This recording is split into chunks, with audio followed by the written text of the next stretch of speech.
11 mineros que quedaron atrapados 600 metros bajo tierra desde hace 14 días tras una explosión fueron rescatados y se encuentran en buena condición en la provincia de Shandong, en China. De los 22 mineros, al menos uno murió y aún no se tienen noticias de los otros 10. La jornada de protestas a nivel nacional en Rusia, exigiendo la liberación del líder opositor Alexei Navalny, se saldó con más de 3.000 detenidos. La Unión Europea deploró el uso de la fuerza por parte de las autoridades y la nueva administración de Joe Biden pidió la inmediata liberación de Navalny. Tenemos el reporte desde Moscú. Avanza una atípica jornada electoral en Portugal, donde en medio de una profunda crisis por el COVID-19, los ciudadanos van a las urnas para elegir a un nuevo presidente. Marcelo Rebelo de Sousa, actualmente en el cargo, aspira a una cómoda reelección. Tenemos reporte en esta emisión de noticias. Buenos días, bienvenidos al informativo de France 24. Mi nombre es Andrés Espinal. Comenzamos en China, donde al menos 11 de los 22 mineros que quedaron atrapados bajo tierra hace 2 semanas pudieron finalmente ver la luz tras una intensa operación de rescate en una mina en la provincia de Shandong. Aún no se sabe nada de otros 10 de ellos. Veamos. Este minero puede sentirse aliviado de estar por fin al aire libre. Durante 2 semanas estuvo atrapado a cientos de metros bajo tierra con sus otros 21 compañeros. Una explosión arrojó escombros al pozo del ascensor de la mina, bloqueando por completo la salida mientras el agua subterránea empezaba a subir. Si no fuera por los cientos de rescatistas que se apresuraron al lugar y perforaron agujeros para enviar comida, agua y medicinas, él y sus compañeros podrían haber muerto. Los rescatistas revisaron a los mineros para ver si tenían heridas y cubrieron sus ojos para protegerse. En general, la operación de rescate procedió más rápido de lo esperado. Después de sacar a todos los mineros que encontramos, continuaremos con la búsqueda de los otros desaparecidos. Este gráfico muestra lo que han hecho los rescatistas tras la explosión. Localizaron a 11 de los 22 mineros que trabajaban en el momento del incidente, a unos 580 metros de profundidad. Los rescatistas hallaron a otro hombre en un pozo 100 metros más abajo. Durante días se comunicaron con ellos y continuaron perforando.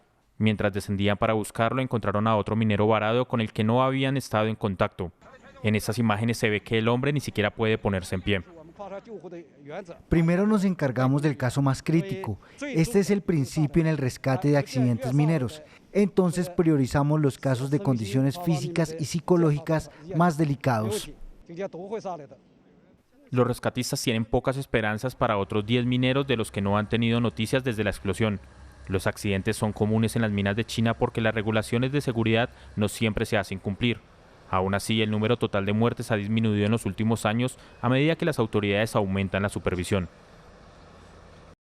Jornada de fuerte represión en Rusia tras las multitudinarias protestas que exigían la inmediata liberación del opositor Alexei Navalny, que fue arrestado tras regresar al país la semana pasada.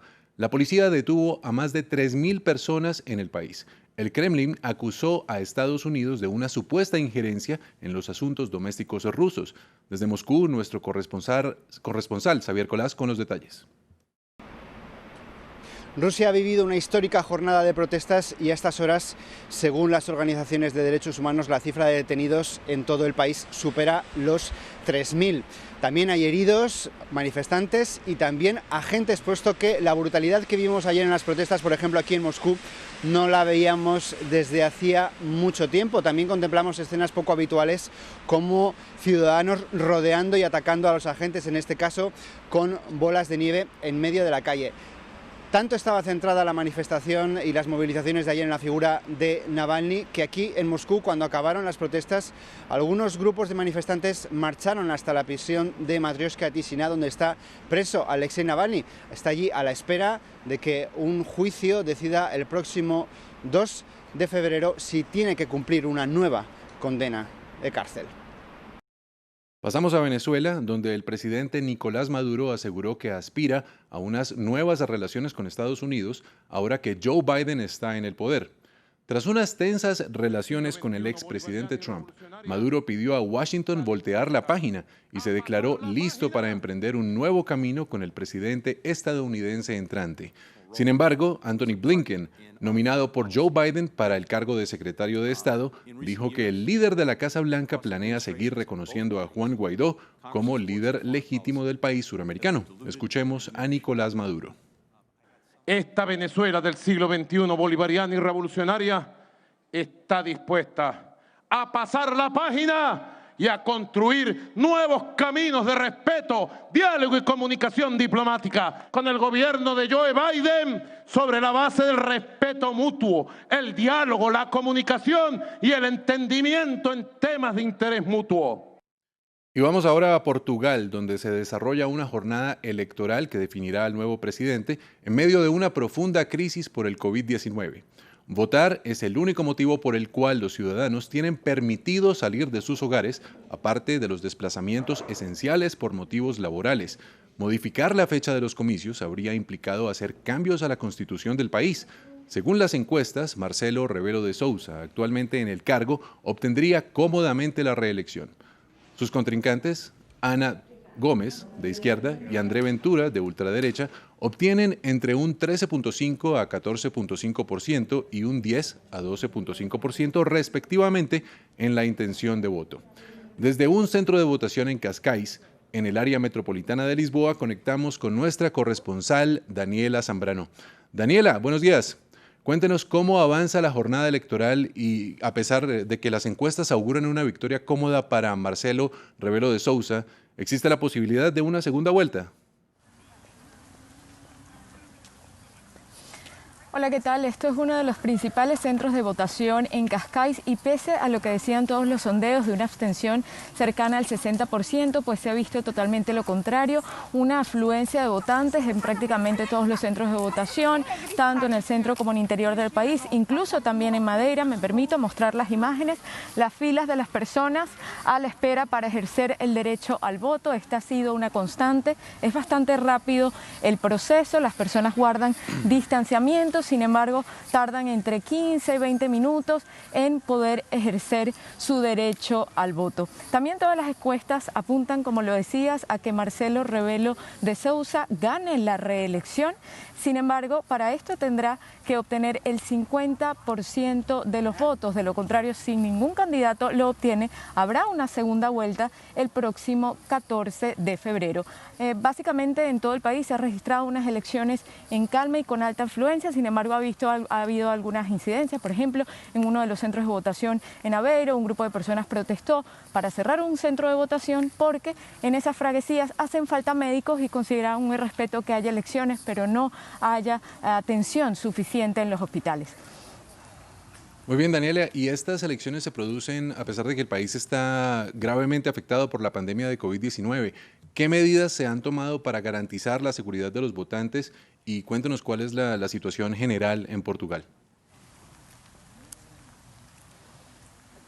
Sí, es bastante crítica la situación en Portugal. Se habla de más de 1000 personas fallecidas en los últimos 5 días, las emergencias y los cuidados intensivos en los hospitales prácticamente colapsados. La medida que ha tomado el gobierno para garantizar la seguridad de los ciudadanos y que salgan a votar es que sea obligatorio el uso de las máscaras, que cada persona tenga que traer su bolígrafo para poder ejercer el derecho al voto, que se cumpla el distanciamiento y han colocado más mesas de votación, menos electores por mesa, más centros de votación en todo el país. También que se desinfecten las manos cada vez que vayan a ingresar y esto es básicamente el llamado que hacen a la ciudadanía. De hecho, como decías, salir a votar es prácticamente una de las únicas excepciones este fin de semana para poder salir de casa.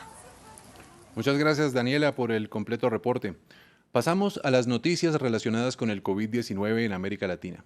El oxígeno es un elemento vital para los pacientes que sufren de problemas respiratorios consecuencia del virus.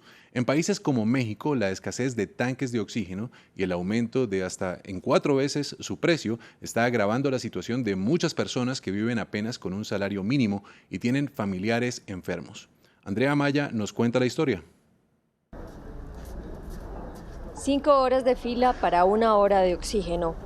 Diariamente, cientos de personas llegan a esta calle en Ciudad de México para comprar oxígeno, vital para sus seres queridos con COVID-19. La mayoría debe esperar para recargar un tanque que a veces solo dura 1 hora. Estos tanquecitos no son suficientes, entonces con estos teníamos que llenarlos de 4 a 5 veces a día y noche. Entonces córrenle y se acababa uno y ya alguien se tenía que venir a formar y el otro, porque aquí es el único lugar que son 24 horas, de ahí en fuera en ningún otro lado consigues. Llevamos aproximadamente aquí, yo y un compañerito, de 3 a 4 días, todos los días aquí, todo el tiempo hasta en la madrugada, por el tipo de pacientes que tenemos que son varios, no son uno, sino son varios. Entonces tenemos que estar aquí rellenando día y noche nuestros tanques de oxígeno. Con 9 millones de habitantes, Ciudad de México está en alerta máxima desde el 18 de diciembre. Los hospitales tienen una ocupación del 90% por la rapidez con que el COVID-19 se ha propagado en la población. En días anteriores, el gobierno aseguró que hay suficiente suministro de oxígeno clínico. Sin embargo, la realidad en las calles es otra. Como la demanda supera la oferta, los distribuidores cobran hasta 4 veces más por una recarga. El precio varía entre $160 a $990 el tanque de oxígeno.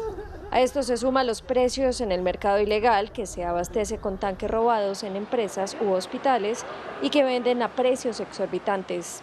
Actualmente más de 1,7 millones de personas se han contagiado en México y más de 149.000 han perdido la batalla contra el COVID-19.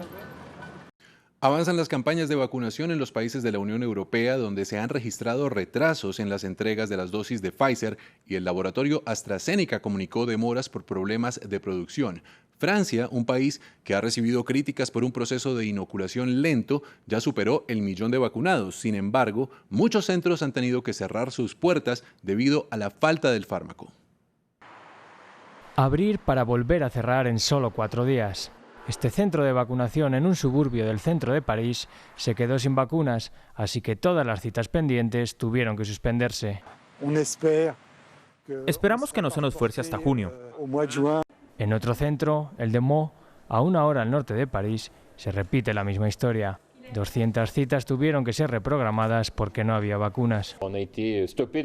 Tuvimos que parar pronto porque no quedaban vacunas. Por desgracia, tuvimos que devolver a mucha gente que había venido y ahora tenemos que cerrar este centro. También este centro, en Nanterre, tuvo que cerrar todo por la tarde de manera temporal. Hasta el gimnasio, que había sido reabierto como centro de vacunación, estaba listo para albergar a filas de personas. Normalmente a esta hora debería haber enfermeras vacunando. En aquellos centros todavía abiertos, como este de Mulhouse, los pacientes señalan que conseguir una cita fue una odisea. Es un alivio haber conseguido una cita, eso seguro. Y el stock actual necesita ser reemplazado, ya quedan pocas existencias. Ahora mismo tenemos lo suficiente para las próximas 2 semanas. El plan del gobierno es vacunar a 4 millones de personas para finales de febrero. Tras el 10º aniversario de la primavera árabe tunecina, el 14 de enero regresaron las protestas. Los protagonistas son los jóvenes cansados de la falta de oportunidades. Hace poco más de un año, los tunecinos votaron a Kais Saied como presidente. El 90% de sus votantes era menor de 35 años. Sin embargo, las esperanzas de una renovación se han diluido y la ira ha vuelto a las calles.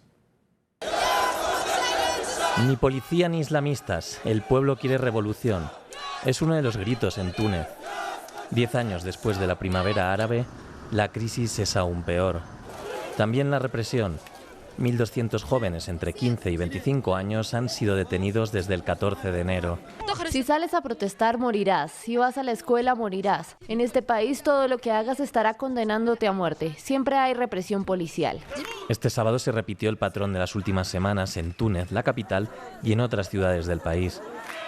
Durante el día, protestas por la situación social. Cuando llega la noche, disturbios en un país donde el tercio de los jóvenes está desempleado. ¿A dónde va Túnez? Que se vayan todos los políticos y nos dejen en paz. Ocuparemos las calles o nosotros o ellos. El estallido comenzó el 14 de enero, cuando se conmemoraban 10 años de la expulsión del dictador Ben Ali. El proceso de democratización no ha acabado de consolidarse y en los últimos meses la crisis política, económica y laboral se ha agravado con la pandemia del COVID-19, que en las últimas jornadas ha llegado a dejar más de 100 muertos diarios. Las protestas se concentran en los barrios trabajadores y la respuesta del gobierno tecnócrata está siendo represión y toques de queda por el virus. Una crisis más grave que la del 2011, con una generación más castigada que se ve obligada a mirar más allá. como los cerca de 13.000 tunecinos que salieron en 2020 de forma irregular, en su mayoría hacia Italia. Siga con más en France 24.